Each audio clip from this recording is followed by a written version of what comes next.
എനിക്ക് motivational stories ഒരുപാട് ഇഷ്ടമാണ്. പ്രത്യേകിച്ച് റിയൽ ലൈഫ് ഇൻസ്പയർഡ് ആയിട്ടുള്ള മോട്ടിവേഷണൽ സ്റ്റോറീസ് ആണ് പറയേ വേണ്ട, എനിക്ക് ഒരുപാട് ഇഷ്ടമാണ്. എന്നെ പോലെ നിങ്ങളിൽ പലർക്കും മോട്ടിവേഷണൽ സ്റ്റോറീസ് ഇഷ്ടമായതുകൊണ്ട് തന്നെ ഇന്ന് ഞാൻ അത്തരമൊരു കഥയുമായിട്ടാണ് വന്നിരിക്കുന്നത്. 16ാമത്തെ വയസ്സിൽ ഓൺലൈൻ ഗെയിമുകളിലൂടെ ആ പയ്യൻ ഒരുപാട് സമ്പാദിച്ചു.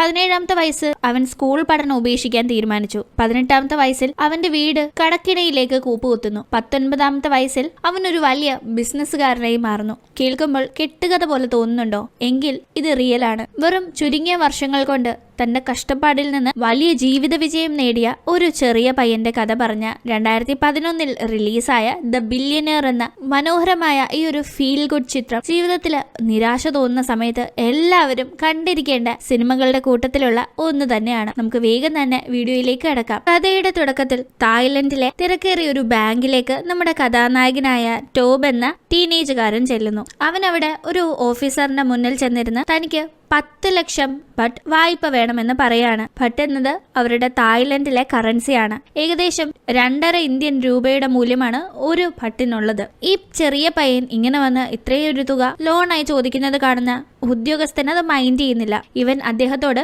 എനിക്ക് വേണ്ടി കുറച്ച് സമയം ഒന്ന് ശ്രദ്ധിക്കുമോ, എനിക്കൊരു കാര്യം പറയാനുണ്ടെന്ന് പറയുമ്പോൾ ശരി എന്താണെങ്കിലും പെട്ടെന്ന് പറയണമെന്ന് ധൃതിയിൽ ഉദ്യോഗസ്ഥൻ പറയുന്നു. അങ്ങനെ ഇവൻ അവന്റെ പേരും ഫോൺ നമ്പറുമുള്ള ഒരു കാർഡ് ആ ഒരു ഉദ്യോഗസ്ഥന് നൽകുന്നു. എനിക്ക് ഏകദേശം ഒരു 16 വയസ്സ് സമയമുള്ള സമയത്താണ് ഞാൻ ആദ്യമായി കാശ് സമ്പാദിക്കാനായി തുടങ്ങിയത്. അത് ഓൺലൈൻ ഗെയിമിലൂടെയായിരുന്നു. ഓൺലൈൻ ഗെയിമിൽ നമുക്ക് കിട്ടുന്ന ആക്സസറീസ് നമുക്ക് വിൽക്കാനായി സാധിക്കും. അങ്ങനെ ഞാൻ സമ്പാദിച്ച ആക്സസറീസ് ഞാൻ നല്ലൊരു തുകയ്ക്ക് വിറ്റ് അത്യാവശ്യം നല്ല എമൗണ്ട് തന്നെ ഗെയിൻ ചെയ്യുന്നു. ഏകദേശം 4 ലക്ഷം ബട്ടോളം ഞാൻ മാസം ഓൺലൈൻ ഗെയിം കളിച്ച് ഏൺ ചെയ്യുന്നുണ്ടായിരുന്നു. അങ്ങനെ ആ കാശൊക്കെ കൊണ്ട് ഞാനൊരു കാർ വാങ്ങി. അതുകൊണ്ട് ഞാൻ വീട്ടിൽ ചെല്ലുമ്പോൾ എന്റെ അച്ഛനും അമ്മയും എന്നെ ക്വസ്റ്റ്യൻ ചെയ്തു. ഞാൻ ഗെയിം കളിച്ച കാശും കൊണ്ടാണ് ഇതൊക്കെ വാങ്ങിയതെന്ന് പറഞ്ഞപ്പോൾ അവരത് അംഗീകരിക്കാൻ തയ്യാറായില്ല. ഒപ്പം തന്നെ ഇങ്ങനെ ഗെയിം കളിച്ച് നടന്ന് പഠിത്തം മുഴപ്പിയാല് ഭാവി നശിച്ചു പോകുമെന്നെല്ലാം അവരെന്നെ പറഞ്ഞു മനസ്സിലാക്കാൻ നോക്കി. പക്ഷെ പഠനം എനിക്ക് തീരെ ഇഷ്ടമല്ലായിരുന്നു എന്നെല്ലാം തന്നെ പറ്റി ആ ഉദ്യോഗസ്ഥനോട് ടോബ് പറയുകയാണ്. അങ്ങനെ പഠനത്തിൽ ശ്രദ്ധിക്കാതെ ഗെയിം കളിച്ച് അവന്റെ നാളുകൾ കടന്നു പോകുന്നു. അങ്ങനെ അവന്റെ ഹൈസ്കൂൾ കാലഘട്ടവും കഴിഞ്ഞ് അവൻ ഇനി ഒരു യൂണിവേഴ്സിറ്റിയിൽ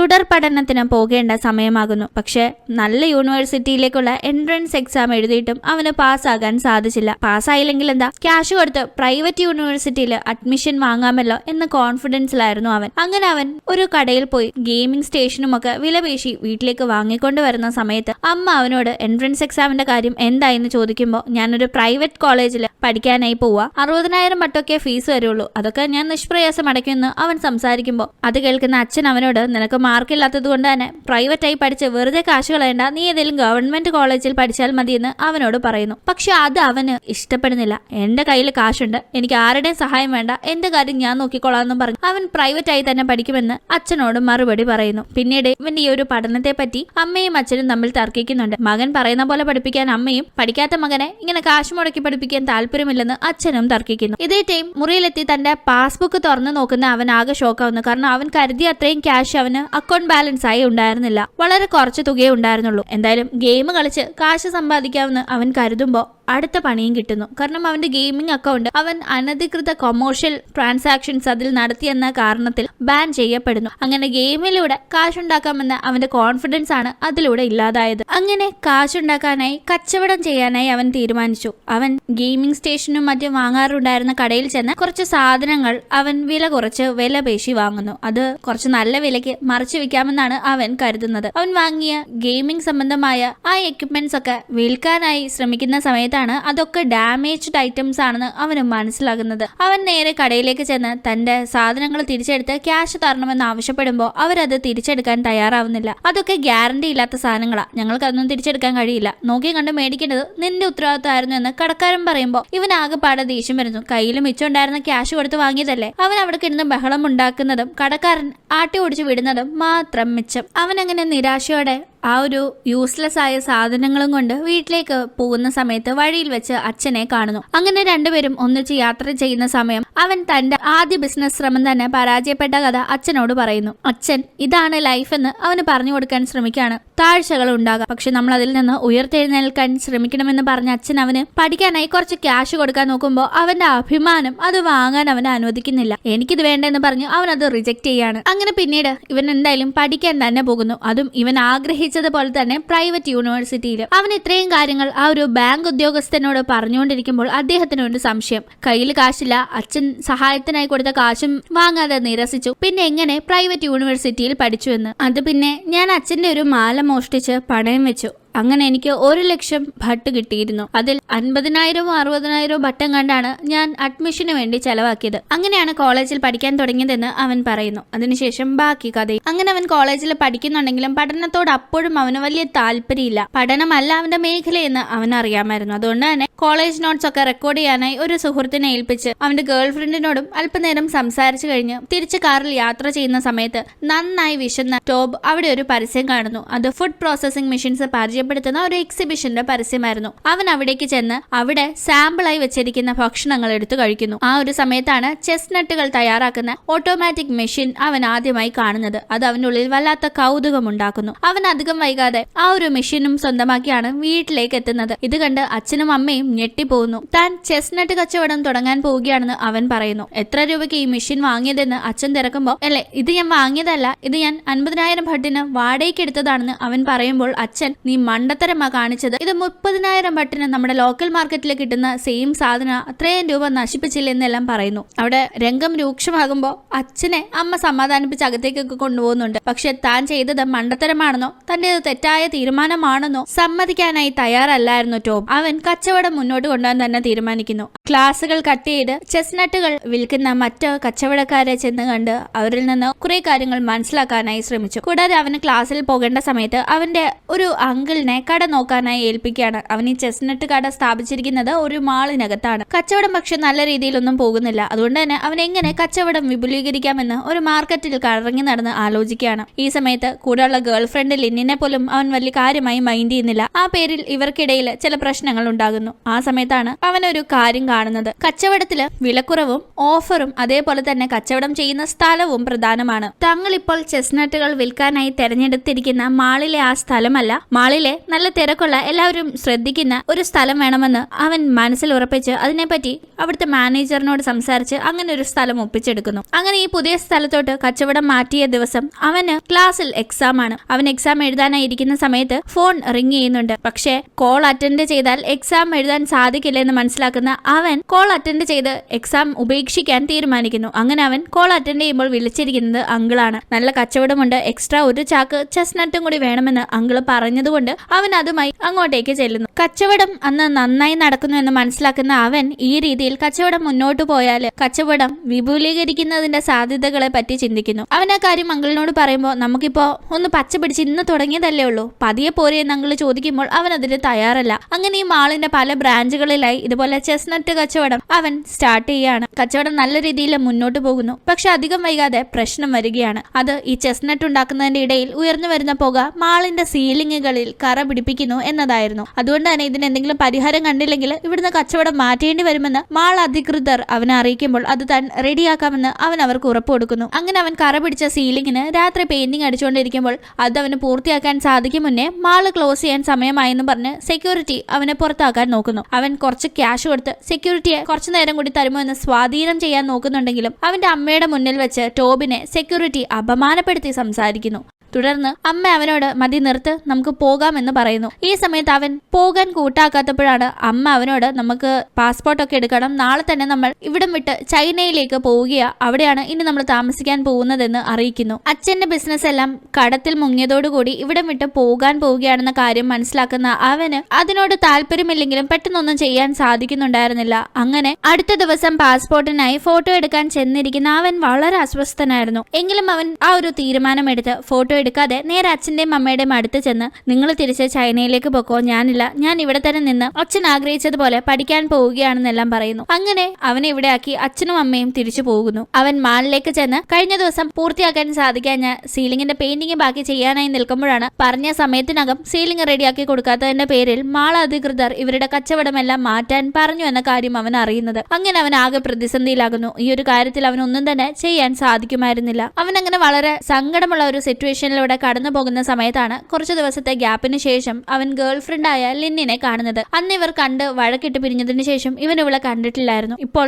രണ്ടുപേരും പിണക്കങ്ങളൊക്കെ മറന്ന് ഒന്നിച്ച് സംസാരിക്കുന്നു. ഈ സമയത്ത് ഒരു ആവശ്യത്തിനായി യാത്ര കഴിഞ്ഞു വന്ന ലിൻ അവിടെ നിന്ന് കൊണ്ടുവന്ന് കുറച്ച് സീ വീഡുകൾ അവന് കഴിക്കാനായി കൊടുക്കുന്നു. കടൽ പായലുകളിലെ അതിലെ ഭക്ഷ്യയോഗ്യമായ ഒന്നാണ് സീവീഡ്. എന്തുകൊണ്ട് ഈ സീവീഡ് ബിസിനസ് നടത്തിക്കൂടെ എന്നാണ് അവൻ അപ്പോൾ ചിന്തിക്കുന്നത്. അങ്ങനെ അവൻ സീവീഡ് ബിസിനസ് ആരംഭിച്ചു. ആദ്യം കൊണ്ടുവരുന്ന സീവീഡുകൾ പെട്ടെന്ന് തന്നെ ചീത്തയാകാനായി തുടങ്ങി. അതിന്റെ പാക്കിങ്ങിലുള്ള അപാകതയാണ് അത് എന്ന് മനസ്സിലാക്കുന്ന അവൻ ഈ ഒരു അഗ്രികൾച്ചറൽ യൂണിവേഴ്സിറ്റിയിലെ ഒരു പ്രൊഫസറുമായി ബന്ധപ്പെട്ട് ഈ കാര്യങ്ങളെപ്പറ്റി സംസാരിക്കുമ്പോൾ മികച്ച രീതിയിൽ കേടുകൂടാതെ പാക്ക് ചെയ്യാനുള്ള ഒരു വഴി പ്രൊഫസർ ഇവന് പറഞ്ഞു കൊടുക്കുകയും അത് ഇവൻ ഇംപ്ലിമെന്റ് ചെയ്യുകയും ചെയ്യുന്നു. അങ്ങനെ പാക്ക് ചെയ്ത് കേടുകൂടാതെ സീവീഡുകൾ ഇവിടെ എത്തിക്കാൻ അവന് സാധിക്കുന്നു. പക്ഷെ അത് സ്വാദിഷ്ടമായ ഫ്രൈഡ് സീവീഡായി എങ്ങനെ മാറ്റുമെന്ന് അവൻ ചിന്തിക്കുകയാണ്. അതിനായി അവൻ അങ്കിളിനെ കൂടെ കൂട്ടി അങ്കിളുമായി ഇതെല്ലാം വറുത്തെടുക്കുന്നു. വറുത്തെടുത്ത് കഴിച്ച് കൊണ്ടുവന്ന സീവീഡുകളെല്ലാം തീർന്നതല്ലാതെ നല്ല രീതിയിൽ സീവീഡ് വറുത്തെടുക്കാനായി അവർക്ക് സാധിച്ചില്ല. കൂടാതെ ഇതിന്റെ ഭാഗമായി ഇവന്റെ കുറെ ചെസ്റ്റ്നട്ട് മെഷീൻസ് വിൽക്കേണ്ടി വന്നിട്ടുണ്ടായിരുന്നു ഇതിനുള്ള എക്സ്പെൻസ് കണ്ടെത്താനായി. അങ്ങനെ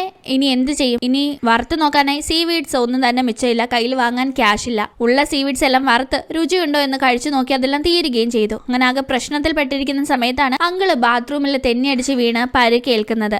ഇവൻ അങ്കിളിനെ വേഗം തന്നെ ഹോസ്പിറ്റലിൽ കൊണ്ടുപോകുന്നു. അതിന്റെ എക്സ്പെൻസിനായി ഇവന്റെ ഗെയിമിംഗ് കമ്പ്യൂട്ടറും മറ്റു കാര്യങ്ങളൊക്കെ വിൽക്കേണ്ടി വന്നു. അങ്ങനെ തിരിച്ച് വീട്ടിലെത്തിക്കഴിഞ്ഞ് ബിസിനസിനെ പറ്റി ചിന്തിക്കുന്ന അവൻ അവിടെ അങ്കിള് തറയിൽ വീണ് കിടന്ന സ്ഥലത്ത് ഒരു പാക്കറ്റ് സീവീഡ് കിടക്കുന്നത് കാണുന്നു. അതെടുത്ത് വറക്കുമ്പോൾ അത് നല്ല രീതിയിൽ വറുത്ത് എടുക്കാൻ സാധിക്കുന്നുണ്ട്. നല്ല രുചിയുമുണ്ട്. എന്താണ് ഈ ഒരു സീവീഡിന് മറ്റ് പാക്കറ്റ് സീവീഡ്സിനെക്കാളും വ്യത്യാസമെന്ന് അവൻ ചിന്തിക്കുന്നു. കാരണം ബോക്സ് കണക്ക് സീവീഡ്സ് വറുത്ത് നോക്കിയിട്ടും രുചി ഉണ്ടായിരുന്നില്ല. പക്ഷേ ഇതിന് രുചിയുണ്ട്. അപ്പോഴാണ് അവൻ ആ കവറിലെ ഈർപ്പം ശ്രദ്ധിക്കുന്നത്. അങ്കിള് തെന്നിയടിച്ച് വീണ് കിടന്ന സ്ഥലത്ത് വെള്ളം നനവ് ഉണ്ടായിരുന്നല്ലോ. അവിടെ കിടക്കുകയായിരുന്നു ഈ ഒരു സീവീഡ് പാക്കറ്റ്. അപ്പോൾ ഇതിലെ ഈർപ്പമാണ് ഇത് ഇത്ര രുചി വരാൻ കാരണമെന്ന് അവൻ മനസ്സിലാക്കുന്നു. അങ്ങനെ അവൻ ആ ഒരു കാര്യം മനസ്സിൽ വെച്ച് സീവീഡ്സ് ശേഖരിച്ച് അത് വറുത്ത് കച്ചവടം ചെയ്യുന്നു. അങ്ങനെ അത് പതിയെ സക്സസ് ആവുകയാണ്. അങ്കിളും തിരിച്ച് ആരോഗ്യനില വീണ്ടെടുത്ത് ബിസിനസ്സിൽ ഒത്തുകൂടുന്നു. അങ്ങനെ ഇരിക്കെ ഇവന്റെ ബർത്ത്ഡേ ദിവസം ടോബിനെ അവന്റെ അച്ഛനും അമ്മയും ചൈനയിൽ നിന്ന് വിളിക്കുന്നു. അവൻ ആ സമയം അച്ഛനോട് അച്ഛന്റെ കടബാധ്യതകളെ പറ്റി ചോദിച്ചു മനസ്സിലാക്കുന്നു. കൂടാതെ എങ്ങനെയും ആ കടം വീട്ടി അച്ഛനെയും അമ്മയും തിരിച്ച് തായ്ലൻഡിലേക്ക് കൊണ്ടുവരണമെന്നും ഒപ്പം തന്നെ അച്ഛൻ ആഗ്രഹിക്കുന്ന പോലെ തന്റെ പഠനം മുന്നോട്ട് കൊണ്ടുപോകണമെന്നും അവൻ മനസ്സിൽ ഉറപ്പിച്ചിട്ടുണ്ടായിരുന്നു. അതിന്റെ ഭാഗമായി അവൻ കൂട്ടുകാരനെ ക്ലാസ് നോട്ട്സ് റെക്കോർഡ് ചെയ്യാൻ ഏൽപ്പിച്ചിരുന്നല്ലോ. ആ റെക്കോർഡ് കാസറ്റ്സ് എല്ലാം വെച്ച് കേൾക്കുന്നു. അതിൽ നിന്ന് ഓരോ പുതിയ ബിസിനസ് ഐഡിയാസും അവൻ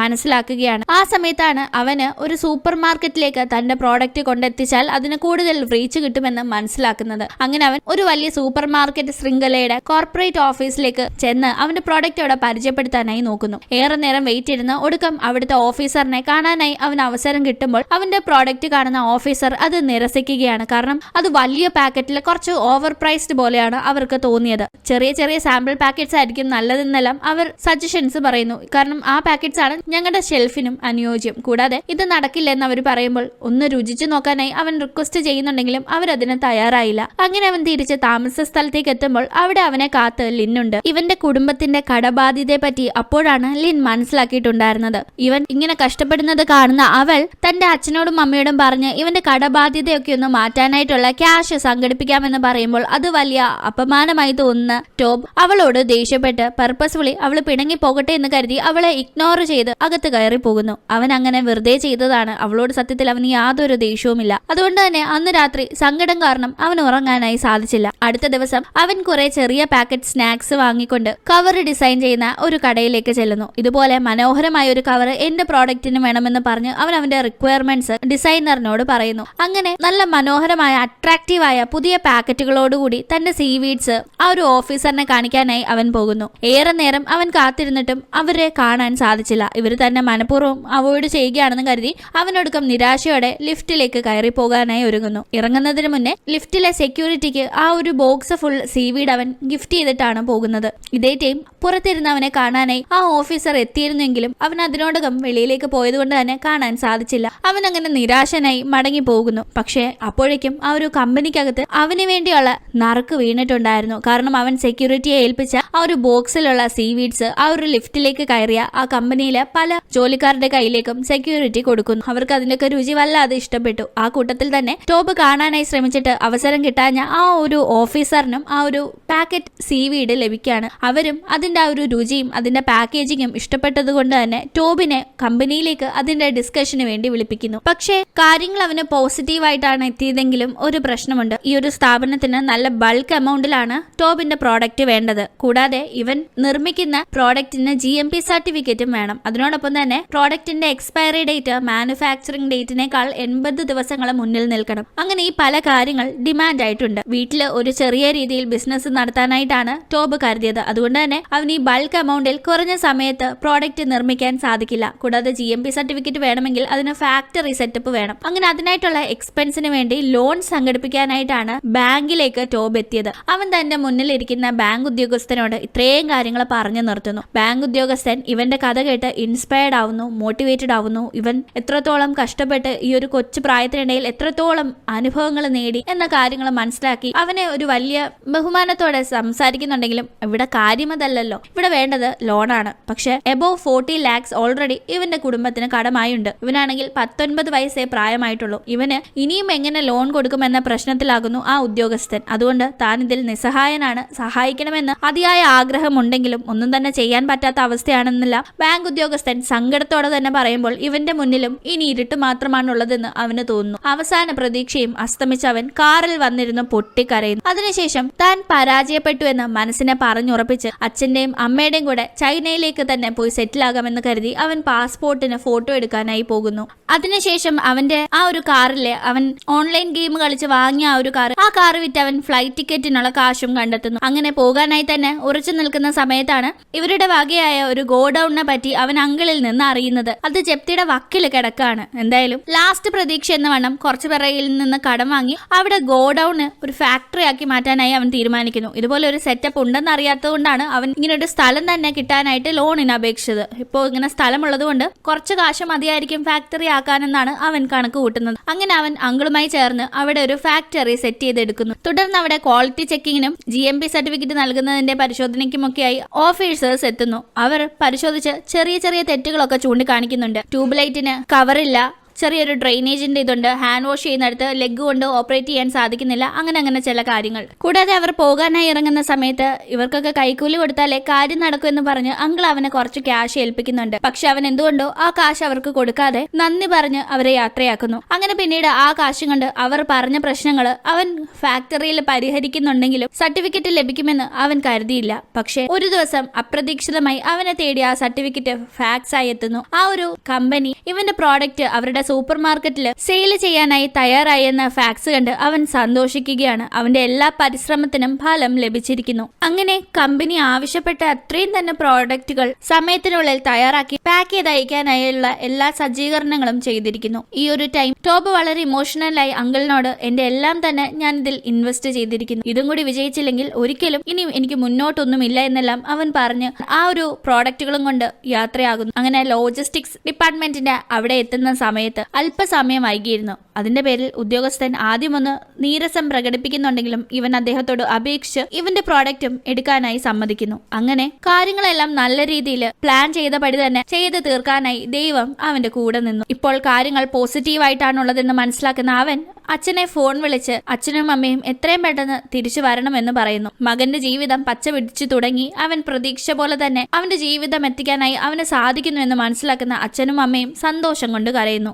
അങ്ങനെ അവന്റെ ബിസിനസ് വളരുകയാണ്. അവന് മുന്നേ ലോൺ കൊടുക്കാതിരുന്ന അതേ ബാങ്കിലേക്ക് തന്നെ കമ്പനി വികസിപ്പിക്കാനായി അവൻ ലോണിന് ചെല്ലുമ്പോൾ അന്ന് അവൻ ആവശ്യപ്പെട്ടതിന്റെ എത്രയോ ഇരട്ടി തുക ലോൺ കൊടുക്കാനായി ഇന്ന് ആ ബാങ്ക് തയ്യാറായിട്ടുണ്ടായിരുന്നു. അതല്ലേ ഒരാളുടെ വിജയം. അവൻ 26 വയസ്സ് ആകുമ്പോഴേക്കും അവൻ തായ്ലൻഡിലെ തന്നെ ബെസ്റ്റ് സെല്ലിംഗ് സീവീഡ് സ്ഥാപനത്തിന്റെ ഉടമയാണ്. 2000-ൽ പരം എംപ്ലോയീസ് അവന്റെ സ്ഥാപനത്തിൽ ഉണ്ടായിരുന്നു. ഒരു ഓൺലൈൻ ഗെയിം അഡിക്റ്റ് ആയിരുന്ന ടീച്ചേഴ്സ് അറിയാവുന്നവരൊക്കെ ഇവൻ നന്നാവൂല എന്ന് പരിഹസിച്ചിരുന്ന ഒരു ടീനേജുകാരൻ വളരെ ഫേമസ് ആയ യങ് ബില്യനറായി മാറിയ ഈ കഥ നിങ്ങൾക്ക് ഇഷ്ടപ്പെട്ട് കാണുമെന്ന് പ്രതീക്ഷിക്കുന്നു. ഇത് യഥാർത്ഥത്തിൽ നടന്ന ഒരു കഥയാണ്. ഗൂഗിളിൽ സെർച്ച് ചെയ്താൽ കൂടുതൽ ഡീറ്റെയിൽസ് ലഭിക്കുന്നതാണ്. മോട്ടിവേറ്റഡ് ആകാനായി അല്പസമയം ചെലവഴിച്ച് ആ ഒരു കഥ വായിക്കുന്നതും ഒരിക്കലും വേസ്റ്റ് ഓഫ് ടൈം അല്ല. സ്വപ്നങ്ങളെ പിന്തുടർന്നു പോയാൽ അതിനായി പരിശ്രമിച്ചാൽ ഒരിക്കൽ അത് നമുക്ക് നേടാൻ സാധിക്കുമെന്ന് തന്നെ പറഞ്ഞുകൊണ്ട് ഈ ഒരു കഥ ഇവിടെ അവസാനിക്കുന്നു. നിങ്ങൾക്ക് ഇന്നത്തെ വീഡിയോ ഇഷ്ടപ്പെട്ട് കാണുമെന്ന് പ്രതീക്ഷിക്കുന്നു. വീഡിയോ ഇഷ്ടപ്പെട്ടെങ്കിൽ മറക്കാതെ വീഡിയോ ലൈക്ക് ചെയ്യുക, ചാനൽ സബ്സ്ക്രൈബ് ചെയ്യുക. വീണ്ടും കാണും വരെ ബൈ.